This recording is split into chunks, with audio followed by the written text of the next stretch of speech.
Olá, queridos amigos telespectadores da Rede Século XXI. Está começando o programa Eclésia para todo o Brasil. Com grande alegria, nesse horário, a gente se encontra para conversar sobre algum assunto relacionado à doutrina da nossa Igreja Católica. Eu sou o diácono Eric Módulo e com grande alegria, mais uma vez, estamos juntos para o programa Eclésia. Boa noite, Padre Guido. Seja bem-vindo para mais uma edição do nosso programa. Boa noite, diácono Eric. Boa noite, prezados amigos e telespectadores. Mais uma vez estamos aqui à vossa disposição, transmitindo, digamos assim, aquela que é a palavra da verdade, conhecimento, doutrina.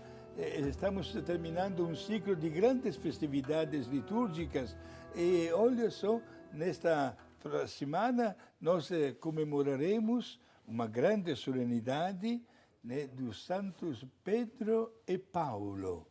Olha, minha gente, o dia 29 é celebrado liturgicamente no mundo inteiro, aqui no Brasil, por disposição da Conferência Nacional dos Bispos do Brasil, essa solenidade passa para o domingo seguinte, né? E, portanto, estamos prestes para comemorar esta grande festa destas duas pessoas que são chamadas colunas da Igreja. Legal, né, Padre? Então, dia 29 de junho, né, dia de São Pedro e São Paulo, colunas da igreja, como o senhor disse, mas comemoraremos no próximo domingo, né? Um dia, um momento para a gente lembrar também do papado como um todo. Vamos conversar sobre a figura de São Pedro, sobre São Paulo e também sobre, de maneira geral, é sempre bom a gente conversar sobre o papado, sobre a primazia do bispo de Roma, né? Uma graça para a nossa igreja, ponto de unidade. Padre Guido, vamos do início dessa história, né? Sim. Esses dois personagens, só pode traçar rapidamente um perfil biográfico de cada um desses dois personagens, São Pedro e São Paulo? Sim, na verdade, diácono Eric, não temos muitas informações a respeito da vida particular, privada dessas duas pessoas. Pedro era um humilde pescador no mar da Galileia. O nome dele, na verdade, não era Pedro, era Simão. Tinha um irmão, né, chamado André, era um homem casado e, inclusive, a um certo ponto na vida de Jesus, tem aquele belo episódio de Jesus que curou a sogra, né, de Pedro. Era um homem, digamos assim, talvez sem muita cultura, que trabalhava no mar, onde encontrava sustento para a sua família. Certo. Ao passo que Paulo, ele tem toda uma história diferente, natural de Tarso, na atual Turquia. Ele é de uma família bastante nobre, inclusive tinha até adquirido o título de cidadão romano. Certo? Era um homem de grande cultura, falava mais de um idioma, e na sua vida, digamos assim, quando veio saber algo a respeito de Jesus, logo ele, defendendo o imperador de Roma, era cidadão romano, naturalmente ele foi levado para, digamos assim, criar um obstáculo à religião cristã que estava nascendo. Era um verdadeiro perseguidor. A história que interessa para nós é a partir da conversão de Paulo, que aconteceu um ano depois que Jesus subiu para o céu. Por volta do ano 34 da era cristã. Perfeito, né? E esta, digamos, esta mudança radical na vida é tanto importante, prezados amigos, que o evangelista São Lucas, quando escreveu o livro dos Atos dos Apóstolos, por 3 vezes coloca, com todos os pormenores, este fato da conversão de São Paulo. Praticamente houve uma revirada total na vida dele e de perseguidor virou apóstolo, virou evangelizador e colocou na sua cabeça de realizar o planejamento de Jesus, que queria que a religião fosse conhecida até os confins do mundo. Por isso, o que caracterizou a evangelização de São Paulo foram as 4 viagens que estão contadas no livro dos Atos dos Apóstolos e depois também no seu glorioso martírio na cidade de Roma. Bom, Padre Guido, então esses dois pilares da igreja, né, como são conhecidos, aliás, é justíssimo, né, Padre Guido, chamar de pilares, porque são mesmo, né, são mesmo, né. São duas pessoas de temperamento muito diferente também, sim, né? Exato, de caráter muito diferente um do outro, né? Digamos assim que Pedro, ele recebeu da parte de Jesus a autoridade máxima, tornando-se representante de Jesus aqui na Terra. Hoje diremos que foi o primeiro Papa, né? Ao passo que Paulo, uma vez quando ele se converteu, ele se apresentou às primeiras comunidades cristãs num clima, porém, de muito afastamento, muita desconfiança. Desconfiança justamente por ele ter sido um perseguidor de cristãos? Por este motivo, exato. Quase não acreditavam no que acabava de acontecer. Mas Paulo conseguiu mostrar claramente que não havia, digamos, nenhuma mentira no seu estilo de vida, a sua conversão era mesmo autêntica e conseguiu, inclusive, fazer com que milhares e milhares de pessoas conhecessem a luz do Evangelho. Aliás, essa perseguição, né, que Paulo exercia contra os cristãos, né, dá para entender essa desconfiança, porque até mesmo ainda quando ele usava o nome de Saulo, ele estava presente no primeiro martírio, né, que se tem notícia da igreja, né, Padre Guilherme? Saulo estava lá. Sim, o martírio de Santo Estevão, né, que era um dos diáconos, né? E nós sabemos que Saulo, como se chamava, foi testemunho ocular. Olha, quem diria que por caminhos diferentes, né, Pedro e Paulo se encontrariam depois na mesma filosofia de vida, trabalhando para a difusão do reino de Deus e para fazer conhecer a pessoa de Jesus. Bom, o São Pedro, né, recebeu as chaves do reino dos céus. Aliás, a gente mostrou agora há pouco, se puder voltar para a gente, por favor, diretor. São Pedro é retratado com uma imagem, com uma chave na mão, sim, né? Sim. Que tem um significado claro, né, Padre Guilherme? Por que tem essa chave na mão dele? Bom, ao pé da letra, podemos pegar a expressão de Jesus, gravada no Evangelho de Mateus, no capítulo 16, versículo 18 a 20, quando Jesus diz para Pedro: tu és Pedro, sobre esta pedra edificarei a minha igreja, eu dar-te-ei as chaves do reino de Deus. Tudo que ligares e tudo que desligares aqui na terra será ligado e desligado também no céu. Isso é através desta chave que abre, é o símbolo do poder pleno da igreja, da autoridade máxima da igreja, né? E São Pedro recebeu esta tarefa diretamente por vontade de Jesus. Por isso, o Santo Padre, o Papa, hoje, 2000 anos depois, continua com o símbolo desta chave, né? O símbolo até do pontificado, porque é a chave que abre, digamos assim, o reino do céu e, ao mesmo tempo, é a chave com a qual tudo que o Papa pronuncia, sobretudo ex cátedra, como se diz em língua latina, com a autoridade de vigário de Cristo, pronunciando, por exemplo, dogmas de fé, canonizando santos e santas, etc., manifestando verdades de fé, são infalíveis. Por isso é o poder pleno que o mesmo Jesus entregou a Pedro e que continua entregando hoje ao sucessor legítimo de Pedro, isto é, o Papa. Bom, todas as passagens do Evangelho, né, que narram os acontecimentos de Jesus e São Pedro são belíssimas, né? O próprio Jesus ali curando o coração de Pedro mesmo, após a ressurreição, o episódio que encontrou na pesca milagrosa, enfim, são belíssimas as passagens. A gente não tem tempo, infelizmente, de entrar em cada um desses pormenores, mas é riquíssimo.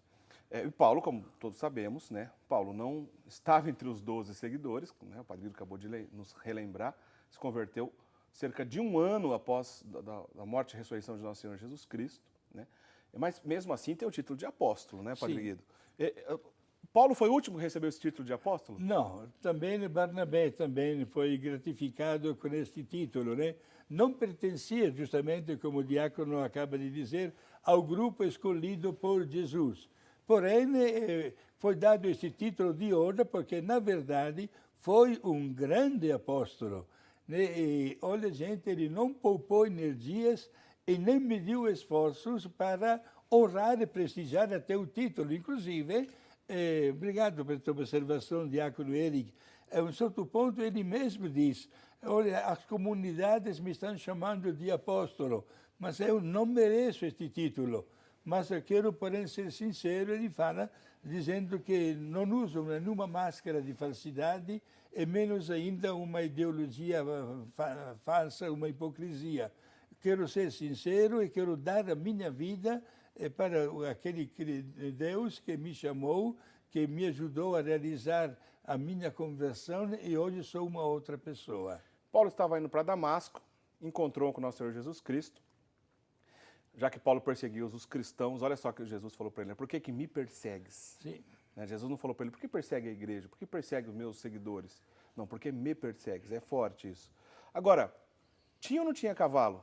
O Paulo caiu ou não do cavalo? É a famosa expressão. Não, a Bíblia não fala de nenhum cavalo.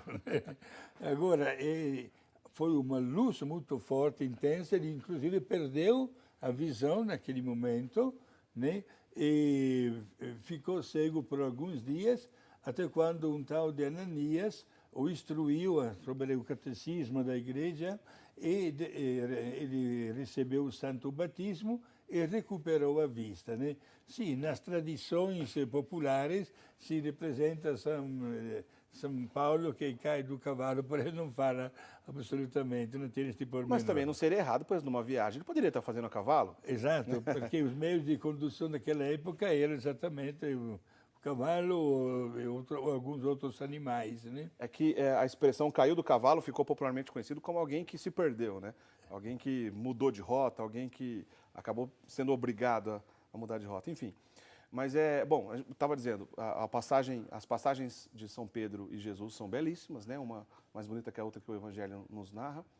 Mas depois, Paulo, que foi, o senhor bem disse, à medida que ele foi fazendo as viagens, visitando as comunidades, aliás, foi aí que nasceu a necessidade das cartas de São Paulo para essas comunidades, que depois, o Padre Guido já lembrou isso em outras oportunidades, as cartas de Paulo são os textos mais antigos do Novo Testamento, né? Escritas ainda antes dos evangelhos. Essas cartas foram, então, para uma intenção, assim, diretamente da necessidade de comunicação que ele tinha com essas comunidades, de orientação, de auxílio, exortação, etc.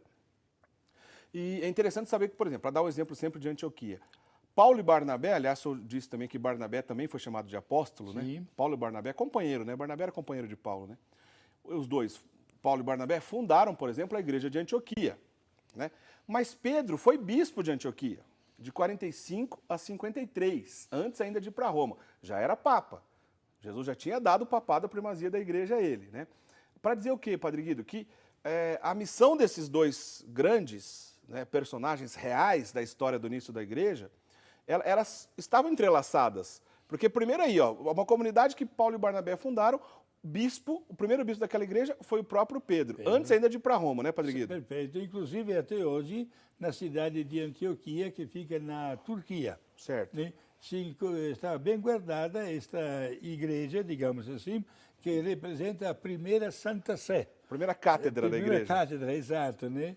Visitando, é bastante comum hoje fazer o percurso de São Paulo, como quando São Paulo visitou e evangelizou aquela região chamada de Ásia Menor, que, repito, é a atual Turquia, ed é um ponto obrigatório hoje visitar em Antioquia este lugar. Nós tivemos a possibilidade, Diácono Eric, até de celebrar a Santa Missa naquela igreja. Deve ser bonito, né, Padre Guido? Muito bonito, exato, até uma grande emoção, porque foi um lugar a caminho daquela cidade que era chamada a capital do mundo da época, ou até nos confins do mundo, né? Roma. E São Pedro deixará, como nós sabemos, a cidade de Antioquia, deixará um seu representante aí e continuará a sua missão evangelizadora. Escreverá também nele várias cartas, duas das quais estão guardadas até hoje na Bíblia Sagrada, no Novo Testamento, e terminará a sua vida em Roma. Certo? Os dois morreram no mesmo ano? Sim, no ano de 67, enquanto era imperador de Roma, Nero, um nome tristemente famoso, né, pela ferocidade com a qual ele tratava os cristãos. Ele queria sufocar a religião dos cristãos, né? E fez de tudo para acabar com os cristãos, mas não sabia que o sangue dos mártires se tornaria semente de novas vidas. Inclusive, quando a igreja cristã por mais de 300 anos, minha gente, enfrentou as tempestades das perseguições, o resultado foi que aumentou, não somente a tal ponto que no ano 313 e 381 aconteceram dois eventos extraordinários. Primeiro, o imperador Constantino, no ano 313, que baixou um decreto dando plena liberdade de culto também à religião cristã. E no ano 381, o imperador Teodósio declarou a religião cristã religião oficial do Império Romano. Há um pouco de divergência nessa data. Em algumas fontes aparece 379, 380 ou até 381. Provavelmente num desses 3 anos, 380 para a gente ficar na média, né, o imperador Teodósio, então, instituiu o cristianismo como religião oficial do Império. Né? Tem que dar o crédito a Teodósio também. Não ficou, só Constantino ficou famoso, mas Teodósio também merece. Né? Constantino, graças também à mãe dele, né, que era cristã e que é Santa Helena. Certo? E ele se converteu, recebeu também o batismo e se tornou também ele cristão. Ô Padre Guido, inclusive em 384, o Papa Damaso, na época, chegou a proclamar Pedro e Paulo como protetor de Roma. Sim, um gesto, gente, de grandíssima importância. O Papa Damaso, ele, uma vez que a religião cristã foi proclamada como a religião oficial do Império Romano, escolheu entre os tantos e tantos santos, sobretudo os mártires, dos primeiros 300 anos da história, escolheu Pedro e Paulo como padroeiros, e até hoje é assim, diácono Eric, né? Até hoje o padroeiro de Roma são os dois, Pedro e Paulo. Muito Padre bem. Guido, vamos continuar? Bom, aproveitando então, Padre Guido, que a gente está conversando sobre São Pedro e São Paulo. Sim. No ano passado, quero lembrar aos amigos telespectadores, tivemos lá, né, Padre Guido, na ocasião da Festa da Misericórdia, no ano de 2016, né? Tivemos a grande alegria de gravar várias imagens, seja na Polônia, como também em Roma. A gente está vendo alguma dessas imagens aí lá da Praça de São Pedro. Fizemos uma série de reportagens, foi bem legal, foi bem interessante. Aliás, é impactante. O meu caso, por exemplo, foi a primeira vez que estive no Vaticano, né? O Padre Guido já conhecia, também estudava lá do lado, né? Na Urbaniana, né? O Padre Guido já era da casa. Mas eu tive o primeiro contato foi nessa ocasião. Nunca tinha visitado o Vaticano. Olha, é emocionante, é bem legal mesmo. E para a gente lembrar alguns outros detalhes interessantes aqui sobre a vida de São Pedro, em umas curiosidades específicas, vamos lembrar um trechinho dessa matéria que fizemos então no ano passado. Vamos assistir. Roda aí para a gente, diretor.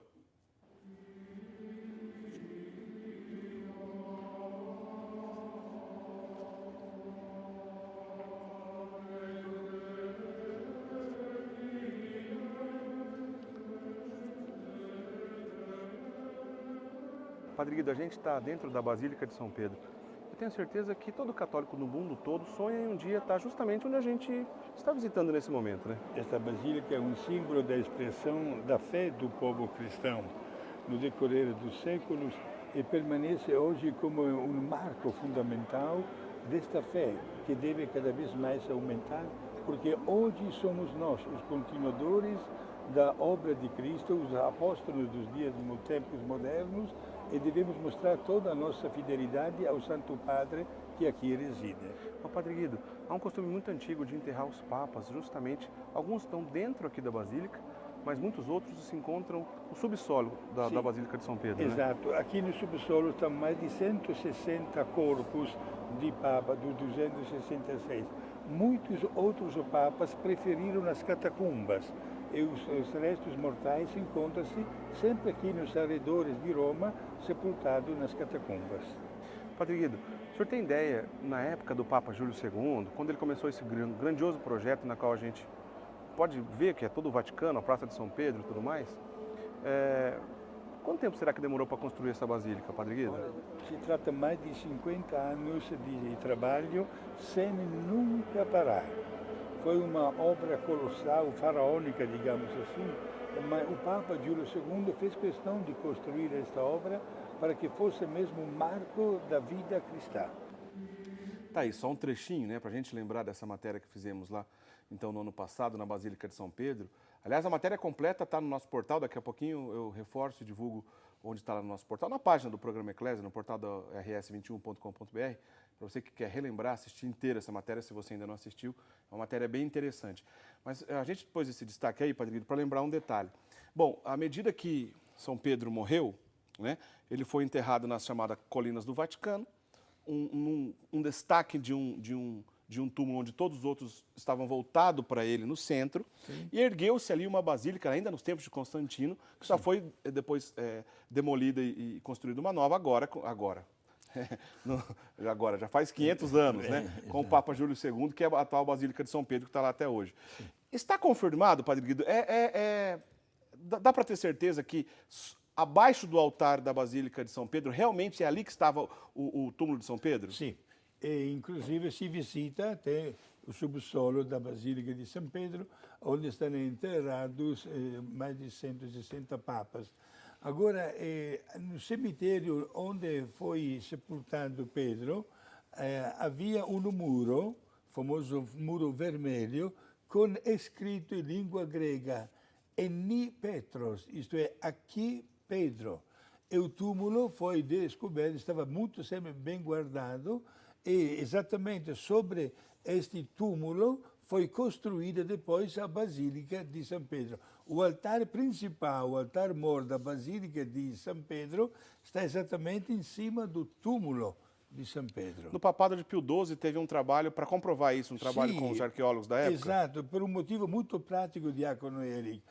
Ao invés de, não vou dizer a palavra, destruir o cemitério onde estava Pedro, o que fizeram? Cercaram o cemitério com muros e cobriram tudo.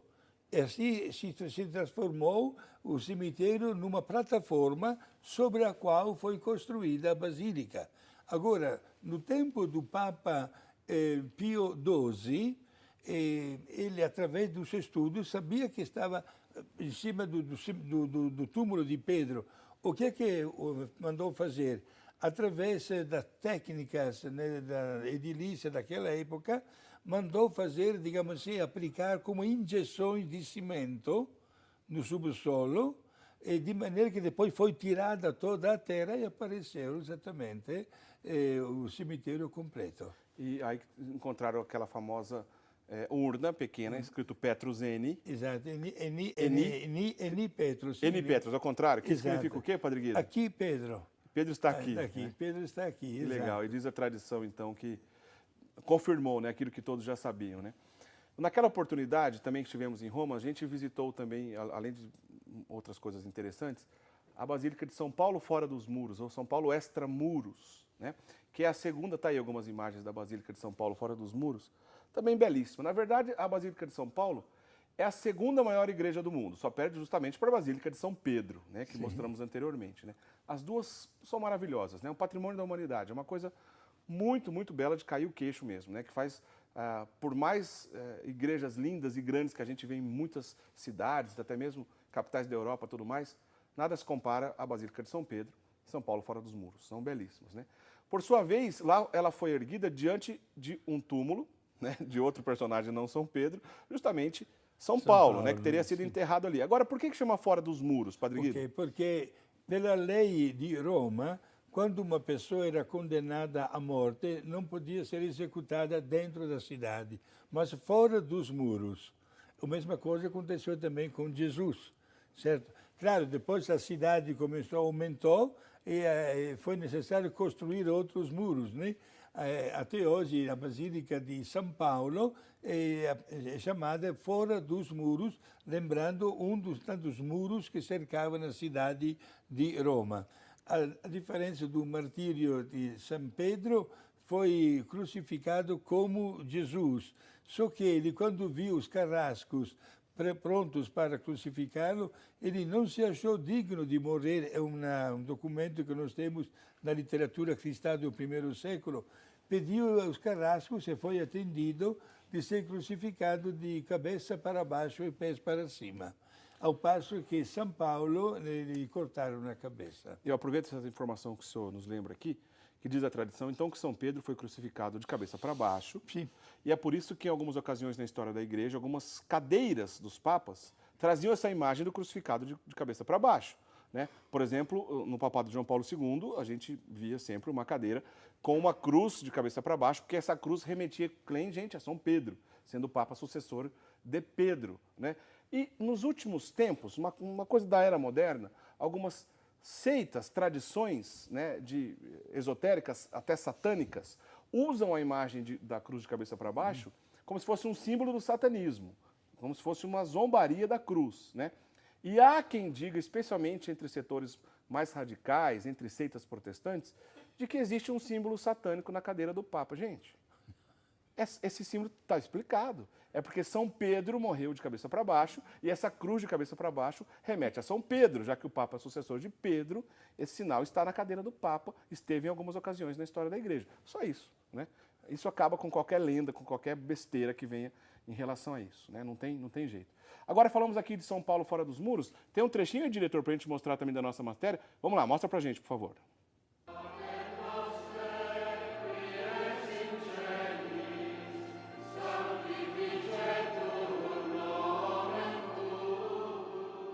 Ô, Padre Guido, talvez o detalhe dessa Basílica de São Paulo fora dos muros, mais conhecido, mais famoso no mundo todo, são os quadros de todos os papas, desde São Pedro até o Papa Francisco, 266 papas, as imagens estão expostas aqui nessa igreja. É verdade. Inclusive, uma das lembranças, do souvenir desta basílica, é exatamente este painel com o retrato dos 266 papas que reinaram desde São Pedro até Papa Francisco.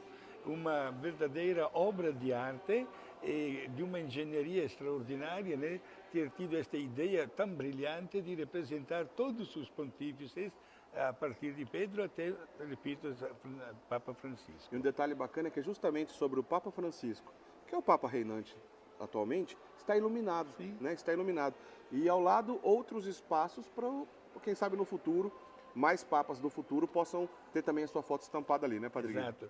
A respeito disso, Henrique, há pessoas que especulam, que um pouquinho exploram esta coisa de todos os papas. Faltam somente 6 lugares para colocar mais retratos de papas, né? Alguém começa a pensar, mas será que estamos perto do fim do mundo, etc. Deixamos a fantasia de lado, meus amigos, e apreciemos, pelo contrário, a santidade destas pessoas que Deus os chamou para governar a igreja no mundo inteiro. Legal. Bom, se você quiser assistir essa matéria de São Paulo fora dos muros, bem como a outra matéria sobre a Basílica de São Pedro, lembre de visitar o nosso site, o portal da Rede Século XXI, rs21.com.br/eclésia. Está aí, ó, no site. Você acessou aí a página, o portal da Rede Século XXI. Clicou ali em programas, abre a lista de programa, você acha o programa Eclésia. Ou então, se você colocar /Eclésia, vai direto logo na página, também não tem problema. Clicou lá no nosso programa em Eclésia, pronto, já está ali, ó, as duas matérias, de São Pedro e de São Paulo, para você assistir completo. A gente só lembrou aqui dos nossos arquivos, porque todos os programas que nós exibimos aqui estão disponíveis aí no nosso site, tá? Para você assistir. Clicou ali em vídeos, vai abrir uma lista grande de vídeos de todos os nossos programas. Padre Guido, algumas perguntas aqui rapidamente de alguns amigos telespectadores. Sim. Bom, primeiro, do nosso amigo Arnaldo Gomes dos Santos, da cidade de Araxá, Minas Gerais. Na segunda carta de São Paulo, né, aquela famosa passagem onde Paulo diz, combati o bom combate. Ele está perguntando o seguinte, pode-se dizer que ele tinha a certeza que ele se manteve fiel até o fim e, portanto, ele tinha certeza que Deus esteve com ele até o final dos dias? Sim.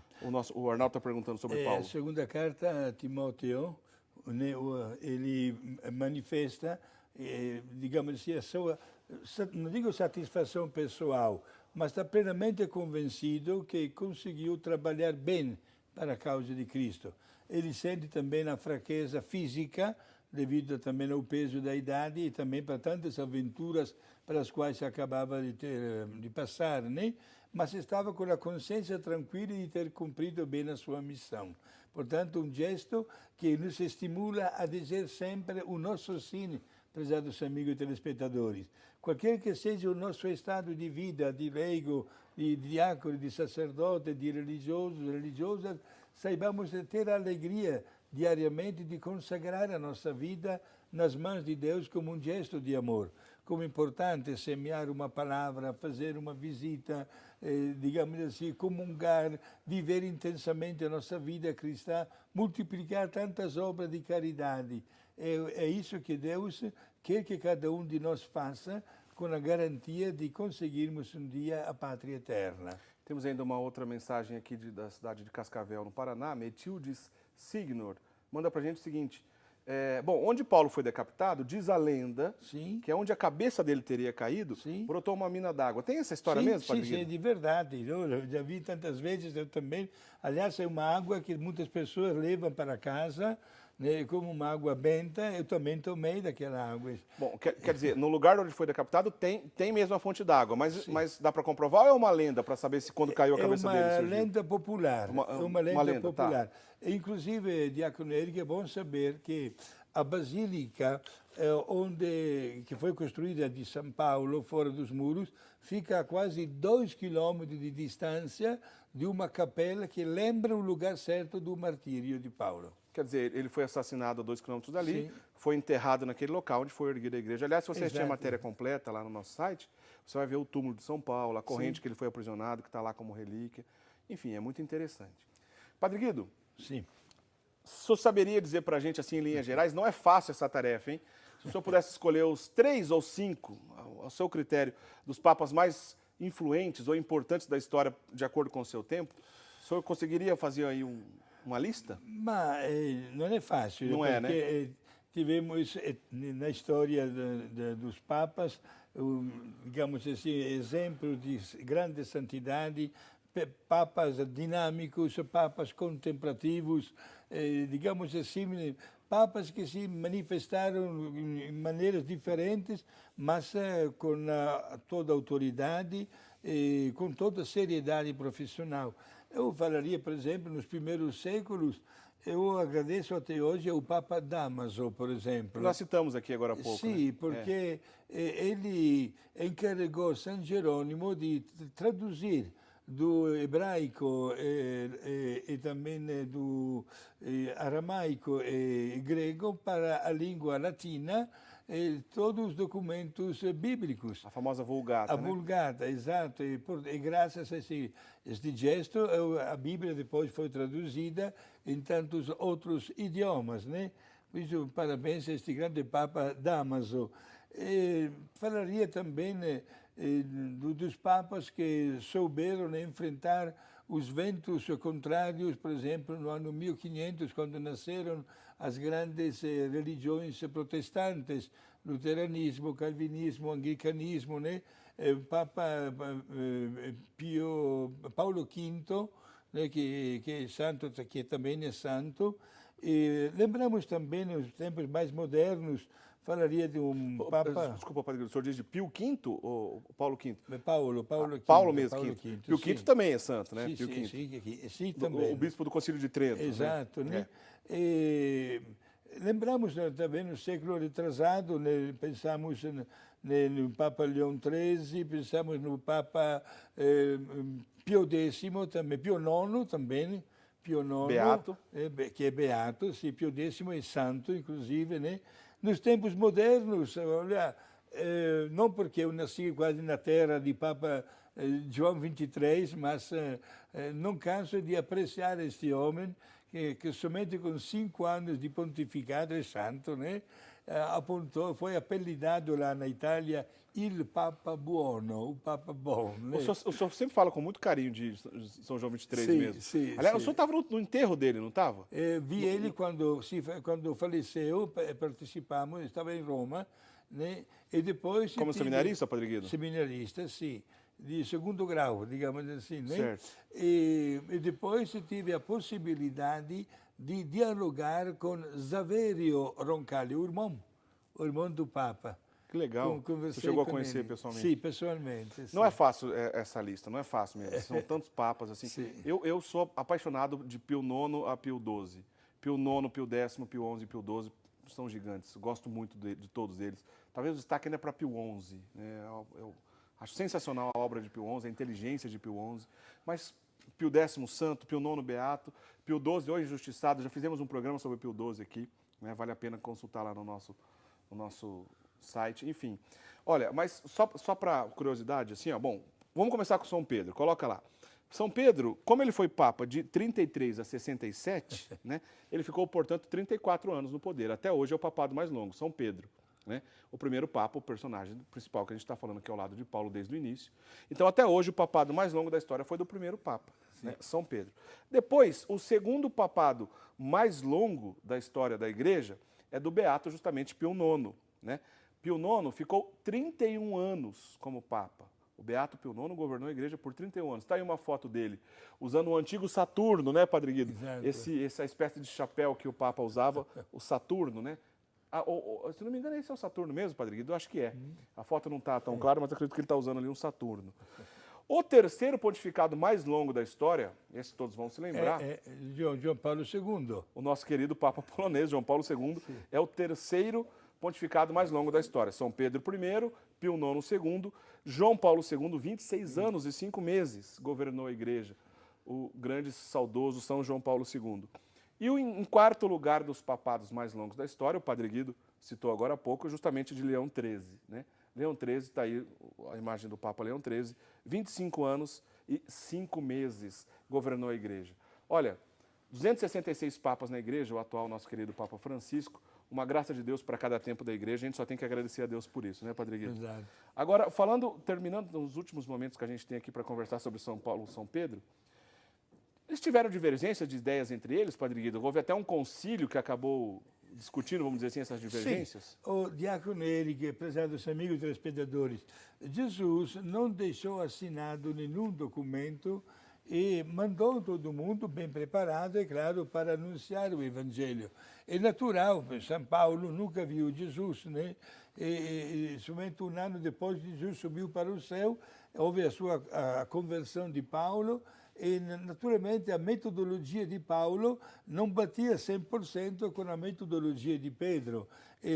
Os dois, não vou dizer a palavra que brigaram, mas mostraram uma divergência de ideias, até o ponto que acharam por bem, sobretudo ao término dessas grandes viagens missionárias de Paulo, de reunir-se em um concílio de Jerusalém para avaliar a caminhada que a igreja estava fazendo e para superar determinadas barreiras ou desafios que deviam enfrentar. Talvez as discussões principais desse primeiro concílio foram as chamadas heresias judaizantes. Exato, sim.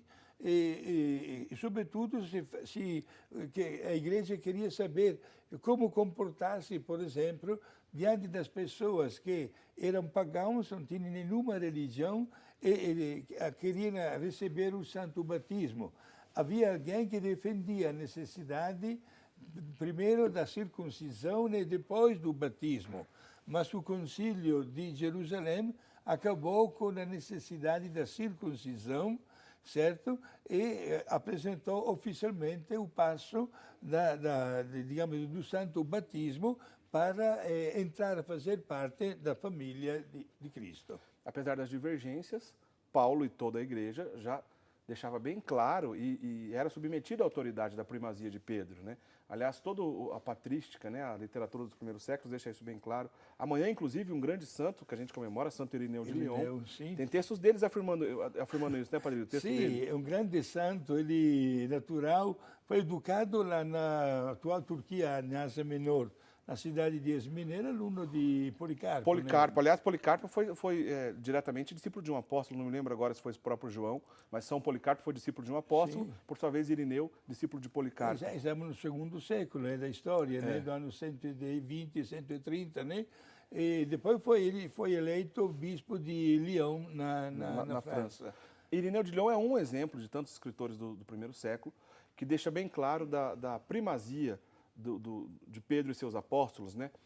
Pedro, Lino, Anacleto, os primeiros papas, Clemente, não posso esquecer do Clemente, sim, enfim, os primeiros papas da história da igreja e até hoje a sequência ininterrupta, número 266 dos papas, Papa Francisco. Um pormenor, minha gente, se alguém tiver a possibilidade de visitar as catacumbas de San Calixto em Roma, tem uma capela reservada ao Brasil, onde se pode celebrar a Santa Missa, e naquela capela, gente, estão sepultados 16 papas, todos mártires. Muito bem, Padre, a gente está chegando já no final do nosso programa, dá tempo das suas considerações finais e da bênção, por favor. Gente, vamos prestar a nossa homenagem ao Papa com a nossa oração. No próximo domingo, o dia do Papa, Papa Francisco vai ficar muito contente pela nossa oração. E mostraremos também nossa garra de sermos pessoas capazes de vestir a camisa do nosso time, como se diz na gíria, né? De defender a nossa fé e de sentirmos-nos contentes de fazer parte da grande família dos cristãos. Meu grande abraço esta noite a dona Cristina e ao seu Roberto de Teófilo Ottoni, que não perde nenhum programa, né? E como também a família do grande amigo Adalberto e dona Nadi Gambolonga de Criciúma. Para todos vocês, prezados amigos, meu abraço e a bênção de Deus Pai, Filho e Espírito Santo. Amém.